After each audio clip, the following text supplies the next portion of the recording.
Welcome to another Talent Champions Council Masterclass. This one might be the most unique masterclass that we've done because the story is so unique. And it shouldn't be unique, but it is. So before we get started, just a little bit of housekeeping. Our next masterclass is going to be on August 10th, and we're going to announce who that is very soon. But we've got a couple phenomenal guests lined up, and we're just literally matching calendars up. So for those of you who have never been on a master class, these are an opportunity to interact with legends in the world of business and sports and the military, all talking about something to do with talent strategy or things that can just boost our revenue. The format is we'll spend about 30 minutes, John and I talking. I've got a couple questions for John, and then we're going to open it up for Q&A. So the way that works is just in the chat, let Kathy know that you have a question. Don't put the question in there. Just say, hey, I've got a question, and then I'll call on you and you can ask your question directly to John. Last, you guys saw me drinking my hint. Kara Golden, who is one of our 4 advisory board members, gave us all a gift of a huge discount on 3 cases. So make sure you take advantage of that. If you don't have the code, let Kathy know, and she will be sure to get it to you. But it does come in your weekly update that you get from us. So without any further ado, we are joined by John Ruhlin. He's an absolute legend. He's the author of a book called Giftology that I read in 2016, and I thought this is absolute gold. It is 163 pages of absolute must read. So flash forward, John has built an unbelievable company and works with some of the best people and best organizations out there. He's an incredible keynote speaker and just an absolutely wonderful guy. And what I love is his message. It's, you know, that saying, what's old is new. What he does is, you know, it literally goes back. There's biblical references in his book. But it's amazing that no one's really doing a lot of these things that John teaches. And I think look at this from the lens of what can this do for your employees, but what can this also do for your business in terms of attracting new prospects and how do you love on your clients? So we're going to get right into it. John's kind of a master of cutting through all the noise in order to increase referrals and strengthen relationships. So I'm going to jump right in, John. I've got a question. So if you can just give us kind of the evolution of Giftology for anyone who hasn't read the book or may not be familiar, you know, farm boy to really legendary entrepreneur. So let's start there. And I want to focus also on why so many people are spending billions of dollars on gift cards and swag, and they're just getting it so wrong. And you've gotten it right with really with what you've done and built with Giftology. Yeah, well, what I would say is that a lot of times when we speak, they hear the word giftology or they hear gifting or whatever else, and they're like, I don't like gifts, or I don't do gifts, or who cares about gifts? And what I would say is I don't care about gifts either. At the end of the day, like my love language, if you've read 5 Love Languages, Gary Chapman's book sold 22 million copies. He's a friend and mentor of mine, and there's 5 love languages. I'm actually words of affirmation. Because I was a farm kid and because I didn't come from affluence, I grew up, you know, free lunch program at school. Like people say they're poor. It's like, how poor were you? Like, you know, there's different berries and, you know, shades of that. You know, I wasn't starving, but I definitely was on the other end of the wrong side of the tracks, 47 acres But what I realized from an early mentor was if you show up for relationships powerfully and you love on people in unconventional, uncommon ways, as a introvert, ironically, I'm an introvert. I play an extrovert on stage. My wife will tell you, I'm the guy that after a big speaking gig on stage, I go and watch ESPN and maybe have a cigar with a buddy or, a little bourbon or something. Like I was never the life of the party in school, and I definitely wasn't necessarily at college, but I learned that when you love on relationship, and then people, use the word love a lot of different ways, but the gift itself is just a delivery vehicle for an emotion. And what I realized early on in business was that people would do, when they do their dinners, it was at Morton's, not McDonald's. When they host an event, it was at Ritz-Carlton, not Motel 6. When they would do a trip, it wasn't to like the high school football team. They would take somebody to the Super Bowl or to the Masters they would do everything at a level 10 when it came to client and employee engagement. But when it came time to do a physical gift, a physical, what we call artifact or love bomb, they would do the experiential at a level 10, and then they do the physical at a level 2, maybe. It's like, hey, we spent $5,000 on the Super Bowl, but here's like a polo shirt with our logo on it for $47. They're not congruent. They make 0 sense. So the whole concept of why this works, if everybody was a world-class gift giver, it wouldn't cut through the noise. You wouldn't get 100 extra referrals. You wouldn't get the results that you get, because it's like taking somebody out to Morton's. Does anybody say, oh my gosh, I've never been to a steak dinner before? In business, it's become table stakes. But because people suck at gifting, physical gifting so bad, they do this at a level 10, this at really a -3. It shows up for people, even if you're at 5, it's not that difficult to stand out and build memorable relationships. Like everybody wants more referrals, everybody wants more loyalty. But they'll make hires. They'll add 100. They'll make 2 hires as a small business owner. I talk to CEOs all the time. They'll hire 2 employees. They'll add $100,000 in fixed labor overhead. No, and they'll make that decision in 5 minutes. And then we realize that people, you ask them, when's the last time you invested $100,000 in your top 20 relationships that allow you to even have a business? They're like, never. And I'm like, it's the same $100,000. It's the same $10,000. It's the same, whatever the numbers are. But in our head, the reason it works so well is it's a purple cow. It's Seth Godin's concept. I didn't create this. And so when you show up for people with a purple cow, people are like, wow. And now they're telling the story.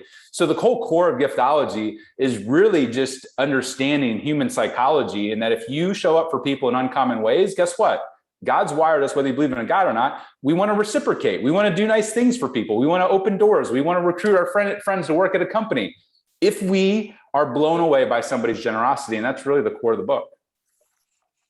It is phenomenal. So I think a lot of people, they worry about what's the difference between bribery and appreciation. Yeah. So sometimes people mistakenly think that a gift is a bribe, and sometimes it is. I think it's all your intention.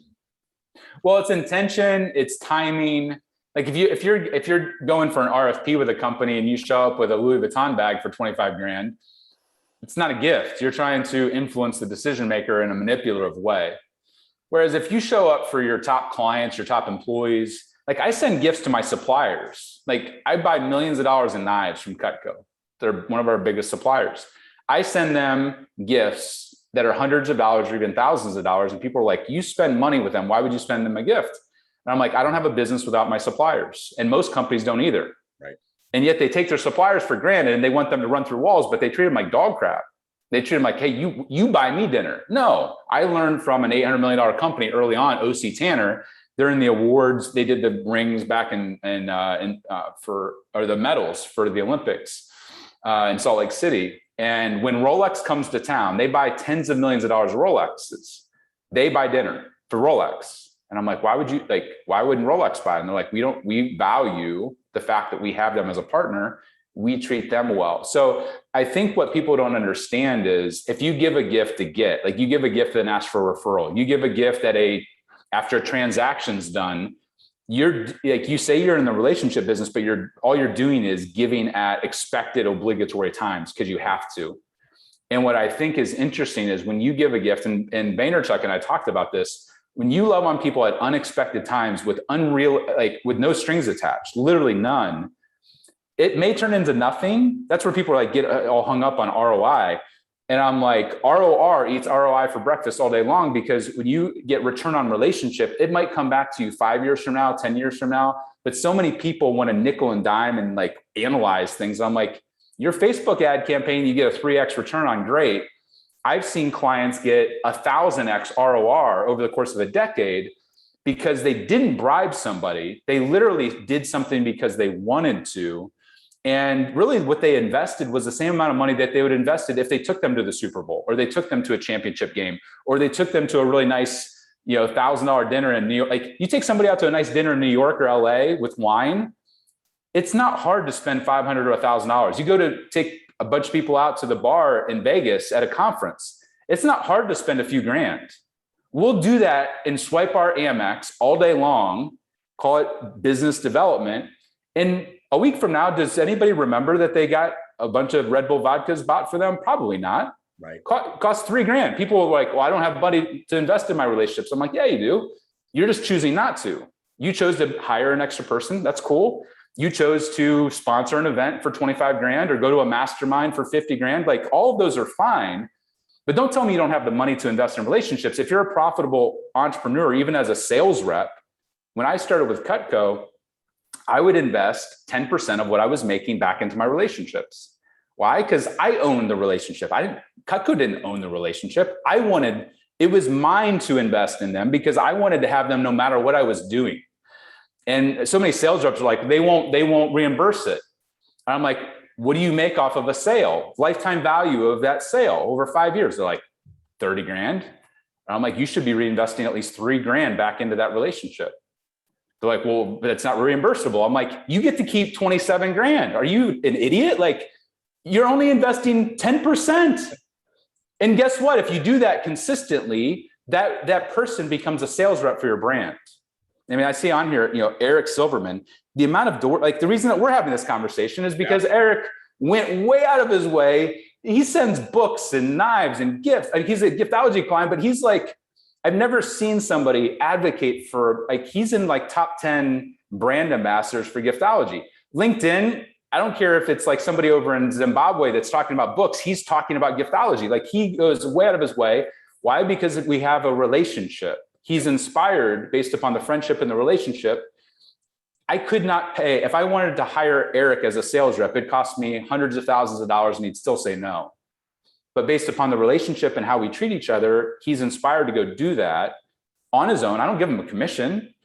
I mean, I might comp a book here or there, or knife set, like, it's like the amount of people that are so short-sighted in relationship building, they're like, that they don't invest in relationships in a way that makes the other person feel special. It blows me away that like people haven't connected the dots to realize like the power of this. But it's not a bribe. A bribe is where you give something to somebody and then you ask for it. It's like whether it's with your wife or husband, like you give a gift and then expect something. That's not a gift. That was a manipulation. And in business, it's the same way. But you can tell when you give something to somebody, the amount of times people reach out to me like, John, I remember you gave me that gift 4 years ago. I don't remember giving it to them. Right. I don't keep track. I budget a percentage and I send it and I do it as strategically as possible. But if I send 100 gifts, there's probably 30 of them that turn into nothing. Right. So I think people keep score way too often, and they're like, hey, I did something, now I need something in return. And they're kind of keeping a tally. And I think by not doing that, it all goes back to mindset and how you think about it. And most people are matchers. If you read the book Give and Take, most people are matchers. It's all like, why? Like, I understand, like, as a tribal human being, like, it's easy to want to keep track. I still like have to like force myself not to. But a true giver does it, no expectation. And oftentimes what's fun is that it actually amplifies it and makes it more likely to come back faster and bigger.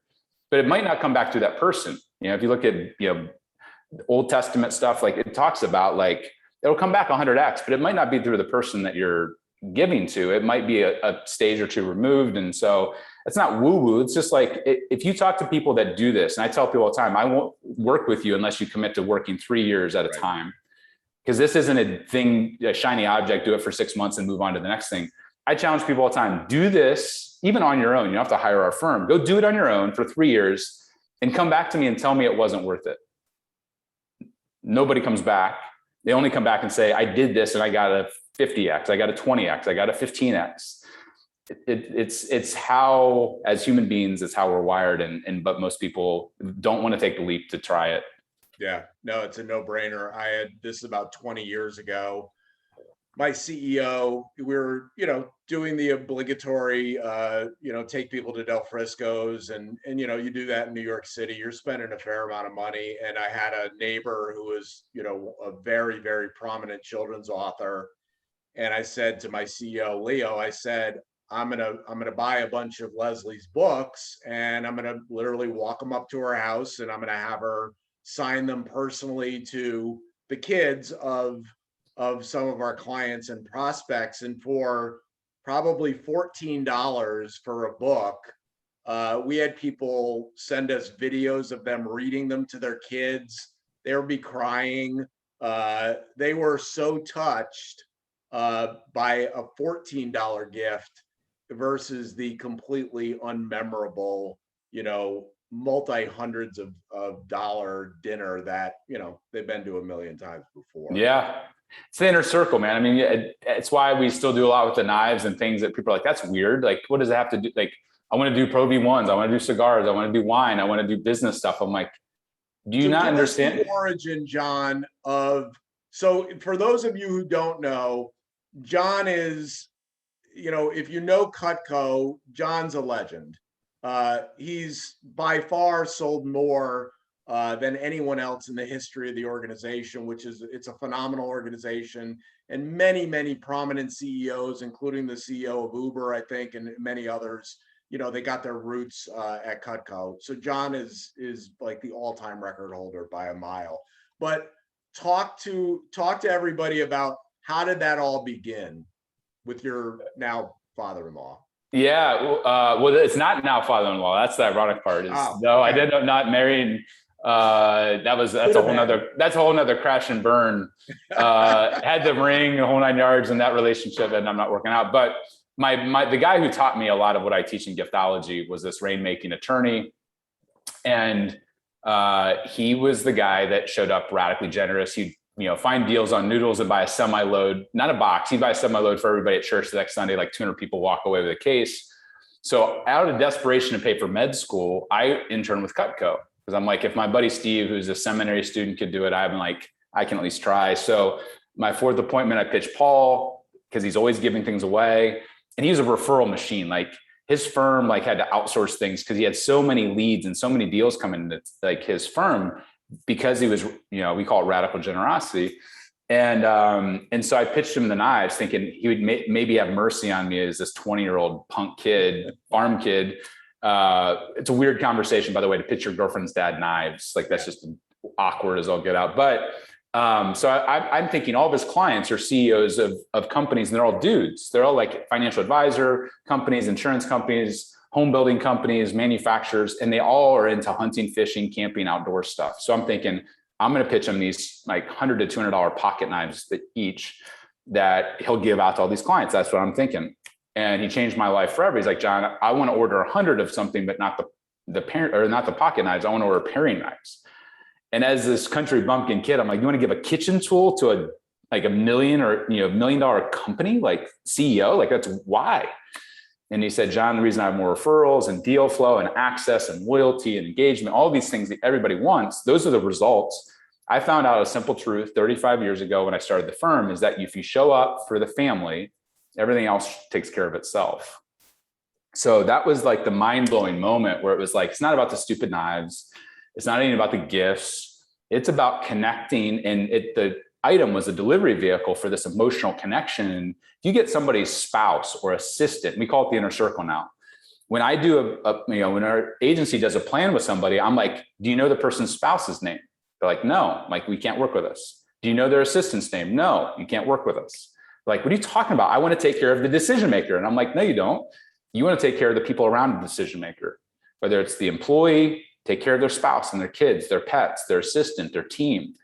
The reason we've been able to help clients land these huge referrals and opportunities is almost everybody tries to go in the front door and take care of the CEO, the CFO, the VP of HR, the 100 employees, whatever. And what we found is that if you invest in the people around the people, you could invest $10,000 and get $1 million of value, because nobody takes care of the people around the people. And so that was my aha moment with Paul. Was he took care of the receptionist, he took care of the assistant, he took care, not in a manipulative way. It's just he treated people with respect, whether it was with a gift or whatever. And so a lot of our core foundational program to this day, our formula is built on things I learned from him 20 years ago. And it's amazing how even today people are like, I want to do something, I want to do tech, I want to give Bose headphones. I'm like, your dudes, these people already have Bose headphones. How about we take care of their family? And they're like, well, that's weird. And I'm like, weird works. Like, show up in weird, irrational ways and you get irrational results. If you want to be a sheep and be a vanilla, then play it safe and send an Amazon gift card or a case of wine. Nobody cares, because that's what everybody does. And they, by the way, they do it at the exact same time as all of their competitors. And they wonder why they don't get thank you notes. It's because they give sucky gifts at expected times, when there's 50 other things competing. Yeah, my wife talks about you and Eric probably every day. Why every day? Because we use the knives every single day without exception. I've cut myself about 14 times. Thank you. Memorable. Literally every day, it's like you and Eric get mentioned because of that thoughtful gift that came out of the blue with no strings attached.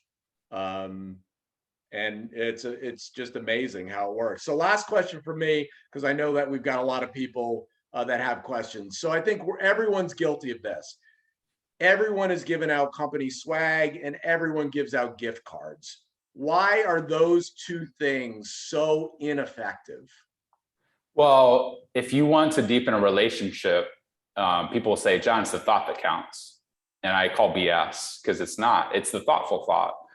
And if somebody feels like you hit the easy button, whether it's your spouse, whether it's your parents, whether it's your best client, if you outsourced it to Amazon and just hit one button, it doesn't feel the same as if you went out of your way to know the person. And because basically a gift card is like, here's a piece of plastic. You got to go shop at this place. Go pick out your own gift. You weren't worth the time, energy, effort to buy you something. It feels slimy. If you think about it at a core level, it's like, you're not worth it. You don't matter. Go buy your own gift. It's not how you want to communicate to your most valuable relationships. Or, hey, I'm gonna take some crappy stuff from China and slam a logo on it the size of a softball, and I'm gonna disguise my manipulation, my billboard. I want you to go advertise for me, but I'm gonna disguise it as a gift. When you're dealing with now, some people love free stuff, but the people, 80% of the people you really want to impact, they will never wear that, or they'll wear it once. They'll say thank you. No, maybe wear it once on the golf course out of obligation, but the other 364 days out of the year, it's like they're washing their car with it, or they give it to Goodwill, because nobody wants to go be a billboard for your brand, your XYZ accounting firm, or, like, it just feels gross. It feels like it wasn't a gift. Like, you would never go to somebody's wedding, your best friend's wedding, and on the beautiful Tiffany's vase, it's $500. You never put compliments of Ernst & Young. Be the tackiest thing in the world. But we do that in business, and we call that branding and marketing, and it does neither. It actually, you're spending money to annoy, frustrate, guilt, or piss off your most valuable relationships. Right. Now, if you have cool swag and you want to give it out, that's fine, but don't think that it's a gift. A gift by its very nature is recipient focused, not brand giver focused. And that's where people, go ahead. Oh no, finish the thought. I was gonna say, that's where people get confused. And I'm like, I'm not saying don't ever do swag. You wanna do swag, that's fine. But don't confuse, don't confuse what it is. There's a big difference between a promotional product and a true gift, an artifact, a love bomb. They're not the same. They may look the same on the outside, but if you wanna hit somebody's heart and move their heart to inspire them and have a story that's worth telling. I mean, the reason the knives are so awesome is like, I own, you know, like the giver owns a piece of real estate that's the most valuable in somebody's home, at their kitchen. If there's no logos on it and there's a cool story, now like there's a story worth telling that's all about them, but it ends up shining a spotlight back on the giver. And so like people don't understand, when you put your logo on it, now you just made it a business promotional item versus a human to human connection, which is really what we're all craving, even in 2021, if not more now than ever, is because everything's so digital, everything's so disconnected. We're wanting that realness of relationship. And so many people they think they're doing giftology. And I'm like, you're doing giftology-ish. and by doing that, you're not going to get the same return on relationship, because you're not following the recipe. You're cutting corners. You're trying to bake bread 100,000 times, but you're not adding yeast. Guess what? You don't get bread. I don't care how many times you do it, because you're missing some of the key ingredients of how humans connect. Yeah, it's amazing. So Patagonia, I don't know if everyone saw this. I know Catherine had thrown this into Discord, but Patagonia just announced, I think it was a week or two ago, that they will no longer put third-party logos on their clothes, because so much of it goes immediately like into a landfill. That's one of the reasons why they're not doing that anymore. So Agreed. Very much to your point of the shelf life of a product like that, once you slap that huge logo on it, goes way down. Yeah. You ruin it. We could have a 5-hour masterclass with John, but let's get to some questions. I think our first question is coming from Gabriella in Minnesota. You're up with John. Hi, John. Well, I typed something in the chat, but I did have another question that came up. So if we have time, I'll see if you could get to both. So my first question. Fire away. Well, I read your book, by the way. My love language is gifting. I love gifting. I've implemented a gifting strategy at my company this year, and we've seen some really positive ROR from that. So I'm very excited to be here today. Quick question from you.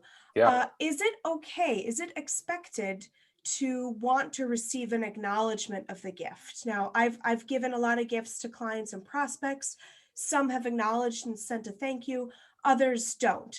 I grew up with a very, the mentality of, if somebody gives you a gift, you send them a thank you, you acknowledge it. So somewhere deep inside my little childhood me is saying, I didn't get a thank you from this person.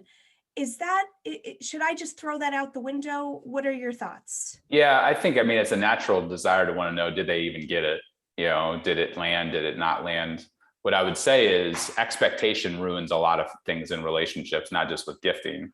Because if there's an expectation, then we're wanting something back from it, whether it's the thank you note, whether it's words of affirmation. All of those things are an expectation. I would say, even though you want them, I would fight the urge and realize, when somebody gets something really thoughtful, their intent might be to write a handwritten thank you note, but maybe their parents are in the hospital, or maybe their kid's sick, or maybe their husband lost their job. There's 1,000 reasons why they might not give you the thank you note back, or a text back, or whatever. What we do try to do when we're on the agency side, we will try to confirm that the package at least arrived, and we'll send a note saying, hey, a package was shipped, just want to make sure that it arrived.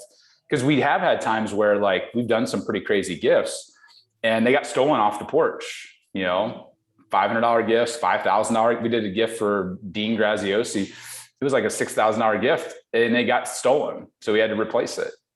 So I think but removing, it gets really fun to be able to gift if you remove expectation of even the thank you note, because then it's like you're not keeping score, you're not worried about it. You want to track to make sure that it landed at least. But even then, I wouldn't say hey, did you get my gift? Oftentimes we'll send an email for the client saying, hey, a package. That way we're not setting expectations, because otherwise you're basically putting gift guilt on the person of saying, I want this back. You better. And oftentimes people will give that to you, but internally they're thinking, that felt icky. I knew it wasn't just a gift. There was some expectation behind it. So as much as I have to fight it because I'm a human being and you are too, I would say the more you can not put any expectation, because they might not have been raised the same way you were, with the expectation of the handwritten note, which is appropriate from an etiquette perspective.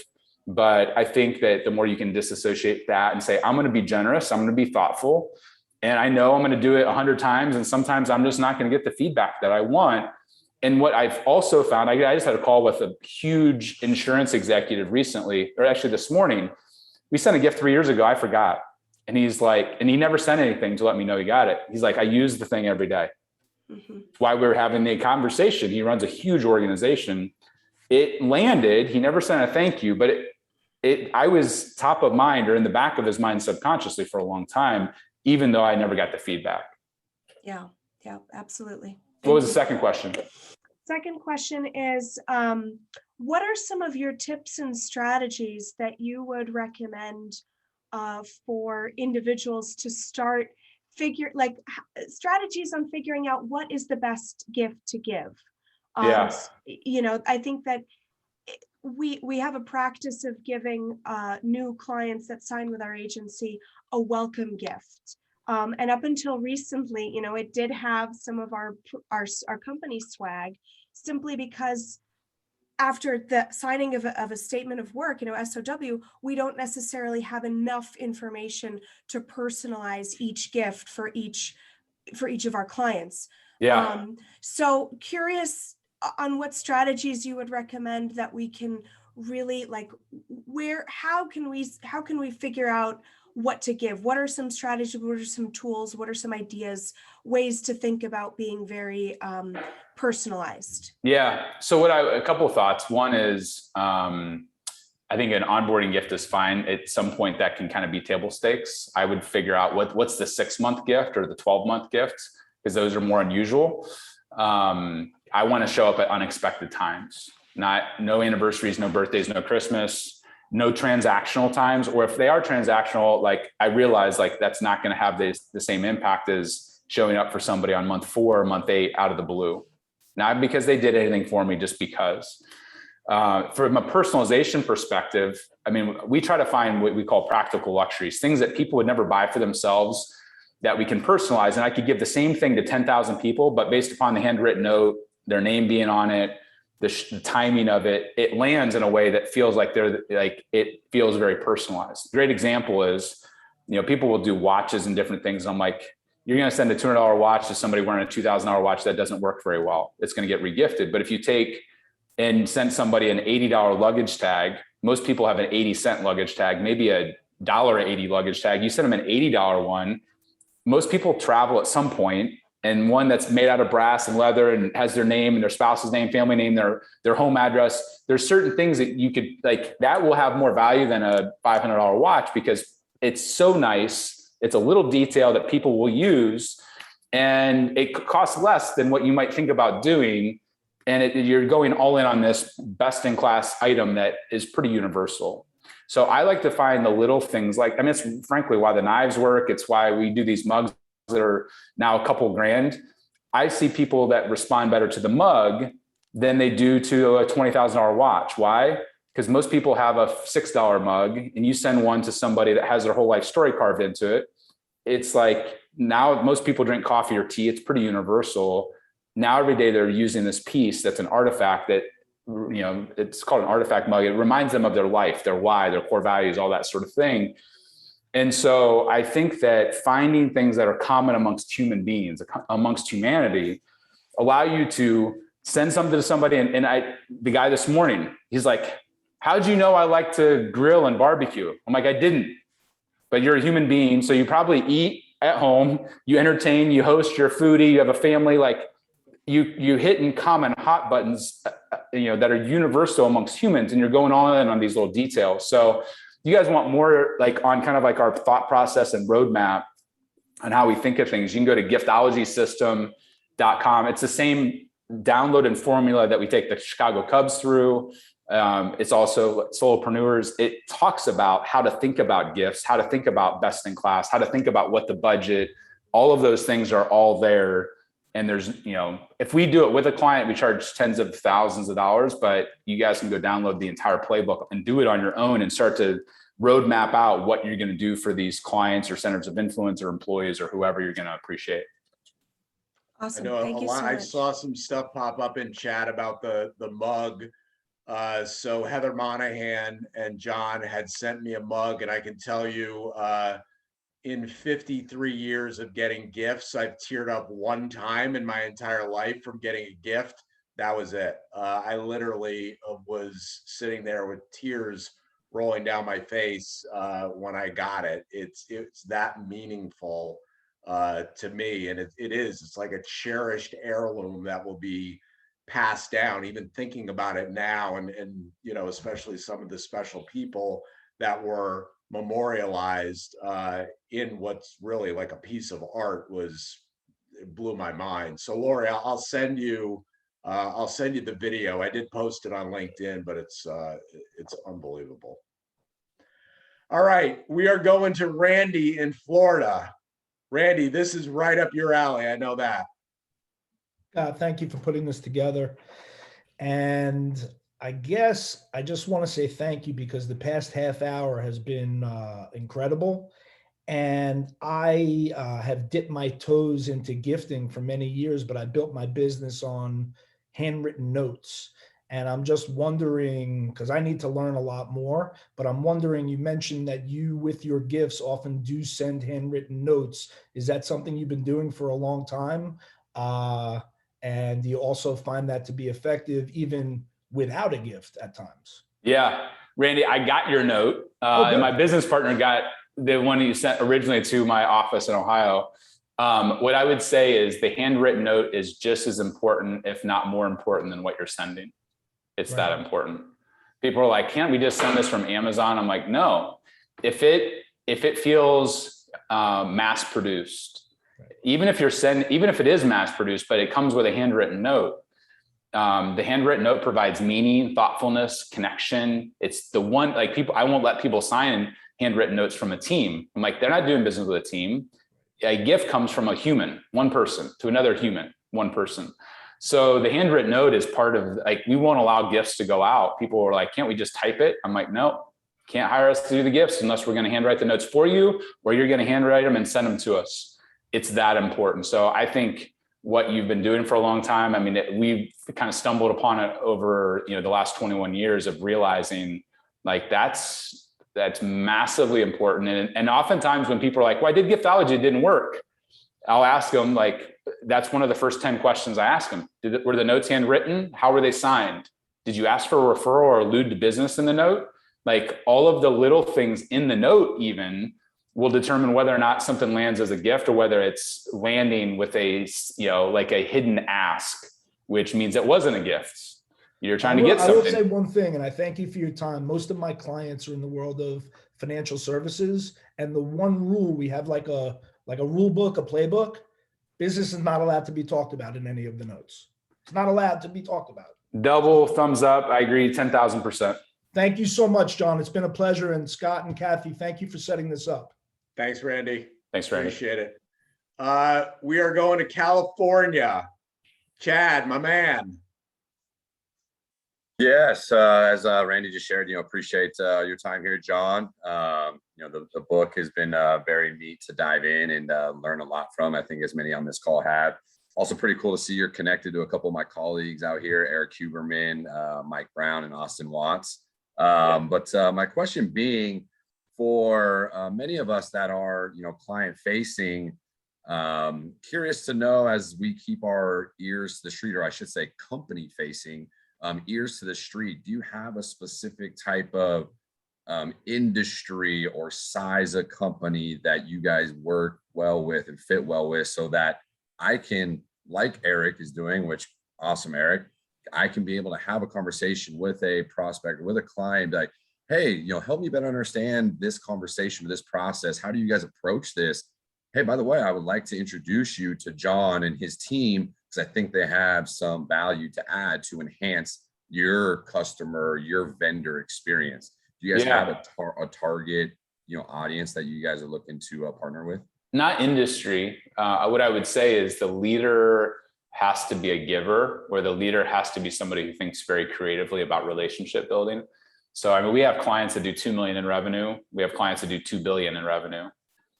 What's common amongst those two is that the leader says, instead of just hiring an extra 2 employees for 100 grand, we're going to invest 100 grand in these relationships. Or it doesn't always have to be 100 grand. It could be 25 grand. But if somebody, if somebody has like 2 people to appreciate, they're probably not a fit for us. But if somebody has at least, even like authors and solopreneurs have a top 20, that they want to invest, $1,000 a year into, all the way up to Fortune 500 companies. But I would say our sweet spot is that, call it $5-10 million to a few $100 million in revenue. That's private, tend to be privately owned, tend to be B2B. So there's margin. They're longer term relationships, whether it's with their employees, their suppliers, their partners, their investors, their mentors, their, centers of influence, where they're already doing things at a world-class level on the experiential side. They're doing trips to Mexico. They're doing African safaris. They're already investing in their people internally or externally at a high level. But they haven't figured out how to scale the thoughtfulness on the physical level. So I would say, look for people that are already doing amazing trips, amazing dinners, sponsorships, whatever else. Industry doesn't matter. It could be technology, could be financial services. Like we just spoke for Lincoln Financial, which is a, Fortune 500 company. Highly regulated doesn't matter, because at the end of the day, like I can talk about the power of a handwritten note or the thoughtfulness of something small, but done the right way, all the way to, you want to drop 20 grand on a relationship? Great, we can do that too. But a lot of it is the strategy in laying out the, from a consulting perspective, and then also helping them execute. So I love the question. It's a, super giver question. I think one of the most powerful things is for people to be exposed to the VIP version of our book. I know Eric sends out a lot of them. It's like a $100 version of our book. When somebody gets that, they realize everything that they thought about relationship building and showing up in uncommon ways just got blown out the door when they see the physical in a leather bag, in a linen box. When we send out the giftology book, the way that we do it, Amazon won't let us do it. But getting that in their hands starts to open their mind a little bit to, oh, maybe I don't understand relationship building and showing up in uncommon ways as much as I thought I did. So I appreciate the question, Chad. By the way, the Pelican, where you took the picture from, is a great, I've been there before. Beautiful scenery and view there. You got a world-class resort there in your backyard. Yes, I live in Orange County, and we're definitely spoiled a little bit out here. And I was actually with a colleague of mine who's a publisher, a pretty big publisher, and she's been publishing books for investors. And so I had the book, and we were talking about it. I was like, "Hey, do you know John?" She's like, "Yeah, I've read the book, and I'm all for it." And so, we got the juices flowing. And I was like, I'm on a call with him tomorrow, so I'll make sure to keep an ear, or put a word out as far as how do we help to add value to our clientele base, our customers through this obviously important conversation. So appreciate it. Thanks, Chad. All right, we're staying in California. Zane Curtis, you're up. That's right. John, next time you go skydiving in San Diego, man, you got to hit me up. Would love to do that again with you. So it was intense, man. It's a lot of fun though. It was awesome. It was really awesome. So you just said that you think it's better to show up on like month 4, month 8, but I'm wondering if you have any insight or any thoughts on one thing I'm trying to roll out right now is giving a gift to the family when you onboard a new person, because they're giving up that family member's time. So I just wonder if you have any insight in winning the family, if you will, or gifting the family before you gift the employee.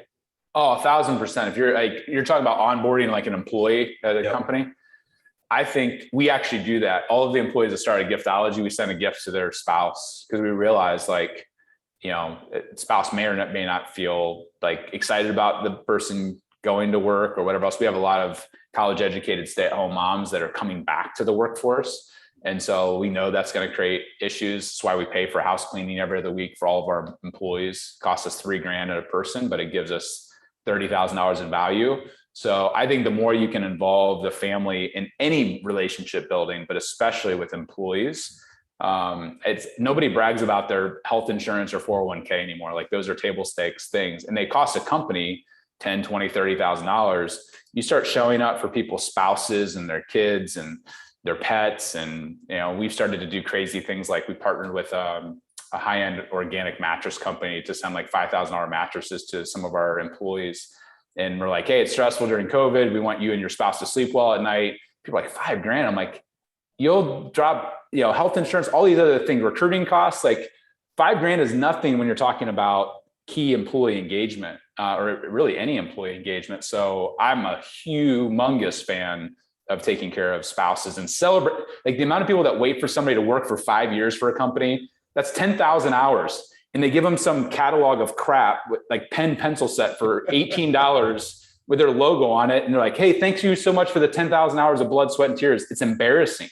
Yep. It's actually, they spent money to piss off most of their team, their employees.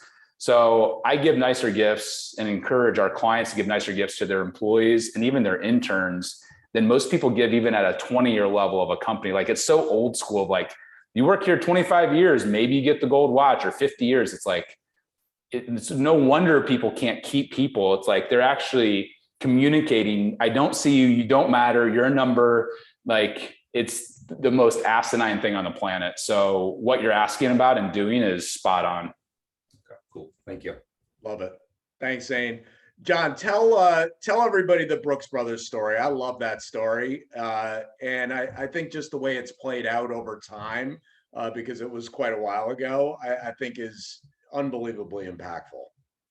Yeah. So, I mean, I think a lot of us meet people that could be pillars in our corner. It could be, mentors, advisors, whatever else. Like early on, I got recommended to join a group called EO, which is like a YPO type group. It's all CEOs, entrepreneurs of $1 million to $1 billion companies. And when I went to their big event, it cost me $10,000 to join and go to this event, which 15 years ago, like I was 26, like $10,000 was like a lot of money. Like this is the biggest number I'd ever seen on my Amex statement. And when I heard Cameron, there's a guy who spoke at this event. There's 1,200 CEOs in Vegas. Steve Wynn is speaking privately to us. I mean, it was a world-class event. And when Cameron, Harold, who's written like 6 books, all of his books are amazing. If you don't know who he is, I'd highly recommend buying all of his books. One's called Meetings Suck. One's called Double Double. Like it's just really good stuff. But he's like, he grew 1-800-GOT-JUNK as their COO from 2 million to 127 million. Like no debt, no outside investors. Like he was like, when he spoke, I was like, I want him as my client, friend, mentor, advisor. And I can't afford his like $20,000 a month coaching. And I found out he was coming to Cleveland to speak to our chapter locally. And I, like everybody does, I'm like, the night before, let's go out to dinner. I have Cavs tickets. I invite him to a dinner and a ball game thinking he's going to high five me. And it was the most lukewarm response ever. He's like, I guess I'll go. I don't have anything else going on. I'm in my head. I'm thinking, duh, like he's going to go on 100 of these. He doesn't care about, dinner and a ball game. So I found out that he loved Brooks Brothers. I said that he was going to go shopping at Brooks Brothers. And so on the spot, I'm like, hey, I'm a Jose Bank guy. I want to send you a shirt. And you could tell like he steps back, looks a little bewildered. Like he's thinking, does this guy have a man crush on me? Like what man asked another man their shirt size? And, it got weird really quick. So anyway, long story short is that 3 months go by, Cameron's flight's delayed. He's going to miss his connection. And he starts texting me, do you just want to cancel? And I'm like, he's trying to get out of the dinner and the ball game. So I called my business partner. Ran this idea past him and he shut me down when I was in Vegas. I said, Rod, we got to do this thing. And he's like, do you believe it enough that if it doesn't work, it comes out of your personal draw? And I was like, yeah, I believe it enough. He's like, okay, I think that's a stupid idea, but go for it. So I go to Brooks Brothers, put down the Amex, put down the sizes. And I said, I want one of everything in your new fall collection, all your jackets, suits, belts, pants, everything. And they think I'm joking. And with a deadpan face covered in sweat, I was like, I want it all. And they're like, okay. So they ring it up. It's over $7,000. I'm like praying the Amex goes through. I go over to the Ritz where he's staying and we outfit his hotel room to look like a Brooks Brothers store. Jackets here, suits, belts. And I'm not a big drinker, but I'm down in the lobby bar, like drinking like this triple on the rocks, like shakily, because I'm so nervous. My partner is in my ear. He's like, he's going to think you're a stalker. This is the dumbest idea ever. I can't believe you actually did it. And Cameron gets in, you could tell like he doesn't want to go to dinner. He wants to go to bed. I said, Cameron, go take your clothes up to your room, come down whenever you're ready, take a shower. And he comes back down. His eyes are like the size of silver dollars. He said, John, I fly to Dubai and like the Sheikh of Qatar, I'm coaching and there are 300 companies. I thought that was an amazing experience. He said, whatever you want to talk about, for as long as you want to talk about it, I'm all ears. So what's interesting is after that, he came back to me and said, John, I couldn't take all the clothes with me. So either you're going to tell me how much the clothes were that I took, or I'm going to guess and I'm going to round up by 50%. After that point, so that experience cost me $0. After that point, I invested over the course of a decade, like $25,000 in that relationship. The full $12,000 Cutco set, wine tools, leather goods, you name it. And people are like, John, you had them at Brooks Brothers. Why would you keep going? And I said, when you show up for people out of choice, not out of obligation, whether it's a client, an employee, you do things because you wanted to, not because you had to. Like if that's when it means the most. So Cameron, if I wanted to hire him to be a sales rep, I could offer him $2 million and he'd say no. But because I invested 25 grand over the course of a decade in that one relationship, he is literally like, when I was begging to speak for free 6 years ago, Cameron would get double booked. He'd be like, you got to book John Ruhlin. He'd be like, who's John Ruhlin? He'd be like, just trust me. So my first 10, 20, $30,000 speaking gigs, like last year, we got approaching 6 figures for a speaking gig. So the return on relationship of Cameron going out there and advocating for me with all of his clients, it's been over a 50x ROR. Show me in your business where you can get a Cameron to be your sales rep for a decade or more, and you invest 25 grand. Like you can't even get like an assistant for a year for 25 grand. I got Cameron in my corner. I don't pay him a commission. He just goes to bat because he was inspired to. And so when people talk about like, this is like an expense, I'm like, you don't understand investing in relationships. Like, show me where you can invest 25 grand and get 7 figures. Like it doesn't exist other than human beings, people, you know. I love Scott, people over everything. I mean, I'm a goat milking farm kid, 30 years ago, 40 years ago from Ohio. Like the only reason we've been able to land the clients and the stages and the speaking gigs and the book deals and all that stuff is it came down to human beings, investing in humans. And so the Cameron story is one of my favorite to tell because it was early in the business when like 7 grand's a lot for anybody, but 7 grand when you're 26 was like a holy crap moment, but it showed me the power of like what that could turn into and inspired me to do more. That story never gets old, and I've heard it many, many times, and it's like every time I love it. It's so common sense, and it makes so much sense. So we are ending everything with Eric Silverman. I can't think of a better person to end this thing.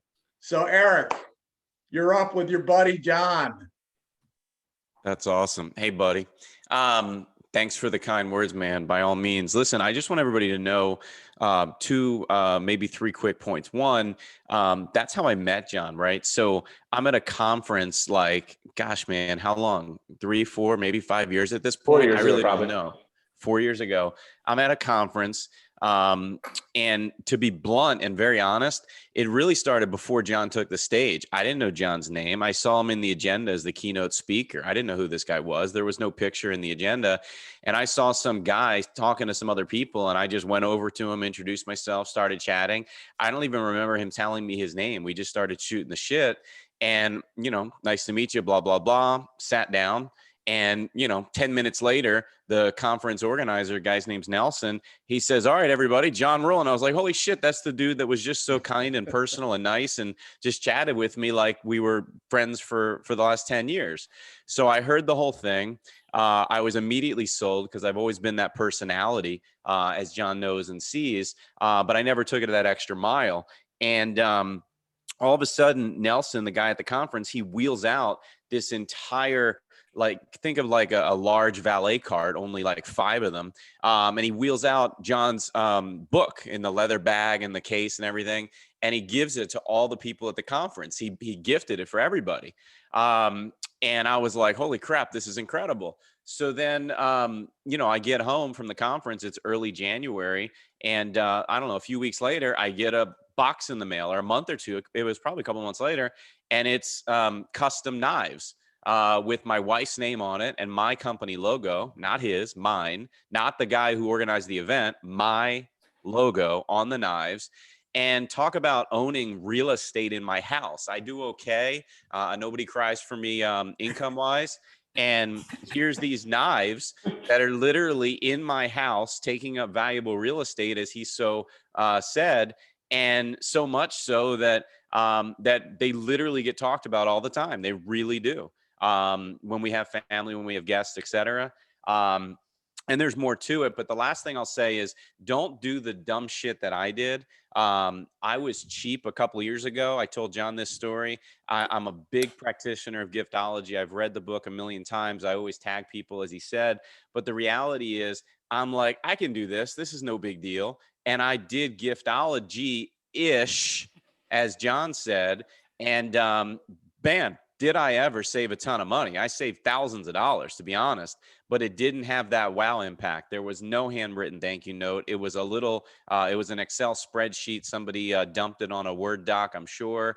And it just didn't have that impact. And I learned. I learned the hard way. So this year, as John knows, slowly but surely, I've been engaging with him and his giftologists. We've sent some really crazy cool gifts. We got tons more to come. And my advice would be don't go cheap. Read the book, and when you're as excited as I am, don't make the same mistake I did. Thanks, Scott, for bringing him on. I'm glad I could facilitate the intro. And John, we'll talk soon, I'm sure, no doubt. Absolutely. Thanks, Eric. Yeah, this has been unbelievable. It's very rare that you hear a unique message that just makes so much common sense. So I mean, I would say at the very least, if you haven't read the book, read the book. What happens from there, I think, is your decision. But this has been incredible, John. I cannot thank you enough. I know how valuable your time is. So for you to carve this out for everybody today is incredibly meaningful, and I really, really appreciate it. So thank you to John Ruhlin for dropping some love bombs and knowledge bombs on us today. That was truly a masterclass. So thank you very much. Scott, thank you for having me. Thanks, brother. Thanks, all right, guys. I hope to cross paths with you guys in reality, in real life. A hug, handshake, all the human things. Guys, thanks for giving me your time today. I don't take it lightly. So I'll jump off here, and we'll catch up soon. Thanks, Scott. Thanks, John. Mike, what'd you think? First masterclass. Eddie, first masterclass. Pretty decent? I loved it. Absolutely loved it. I think I already got about 10 years worth of membership, already ROI. So this was incredible, Scott. Yeah, really appreciate it. I think it just, in business and in life, I mean, to be successful, you have to show up differently. And it's just at every turn, how can I show up different? What can I do to separate myself from everybody else? And, it's just, people sometimes say, like, why do you do some of the things that you do? I do it because it's fun, and it is fun. Like, John's, not only is it effective in building great relationships, it's just fun. So if you can get an incredible return on investment and return on relationship, why would you do the same thing that everybody's doing? The exception to the rule might be this hat, this people over everything hat, but that's a different story. We were saying before, that's like a slogan. That's like a life mantra. That's not really a logo. So anyway, thank you guys for joining. Mike, what'd you think? I echo what was just said. Good time. Thank you for the invitation, and I took great notes. I'm looking forward to the next one. Awesome. Can't wait. Eric, my man, thank you. Amazing that I read the book in 2016, and then 5 years later, I'm getting an intro from Eric, and it's been great. Absolutely, man. I'm glad. Much appreciated. I'm glad this got set up. I selfishly wanted it set up because I've heard him speak a million times, and I always get something different. He's perfected his pitch, and it's not a pitch; it's genuine. But he's perfected it, and it's gotten even stronger. And the examples he shares are even more powerful than even when I had him on my podcast less than a year ago. Yeah, he walks the talk. He absolutely does exactly what he preaches. There's so many people out there that don't.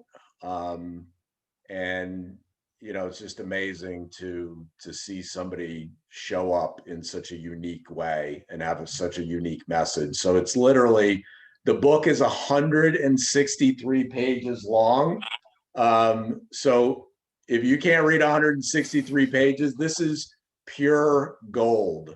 And I think it'll change not only the way that you do business, but even in your own personal life. You know, John didn't get into it, but I've heard him talk about this before. You know, when you show up for your spouse on your anniversary or on a birthday, like that's table stakes. You know, show up for them on a random Wednesday in July, and see what happens with that relationship. It's just simply being more thoughtful, and not doing. The knives that I got, we always rave about. It's just two pieces. We use them like crazy. My wife uses them. I use them. And this year, earlier this year, I told John I want to gift my wife, not on Mother's Day, not on anything, just randomly. I want to gift her an entire set, like the one we sent you, Scott. And I want it to be kick ass. And I did that. She opened it up, and first thing she said is, "What's this for?" And I said, "For no reason except they're awesome. You're awesome." And it was just completely what you just said. So showing up for your spouse, and you know, they're not cheap. They're like $1,200. And she was like, "Oh my God." But had nothing to do with that. And they're sharp. And they're sharp. And they're sharp. They are sharp as could be. So the ones that I got, which literally we use every day, they're engraved with my wife's name, my name and my wife's name on them. And then there's a quote, either something that I've said or people over everything or something like that on every single knife. It's spectacular. It literally creates a conversation every single time, which is every day in our house. It's unbelievable.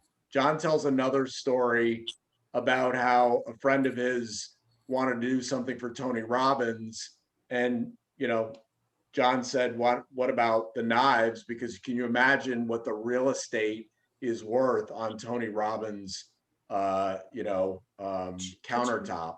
And they wound up gifting him, you know, a $12,000 knife set with all of his quotes throughout his life. And he literally said, yeah, this is something like I'll pass down to other generations. It's, you know, I don't think your company polo shirt is going to get passed down to other generations. So it's so smart and it's so simple. Cool. Thank you guys for joining. I appreciate it. Hope everybody has a wonderful day. You too, Thank Scott. you, Scott. Thanks, Scott. Thanks, Good Scott. seeing That you, was great. Steve. Good seeing you, Chris. Yeah, you too. Hey, Thank Scott. you, Scott. Everybody. Yes, Steve. Hey, Scott, real quick, when we hang up, can we chat for a second on sale? Yeah, absolutely. Real quick. Thanks. Yeah. Give me a call.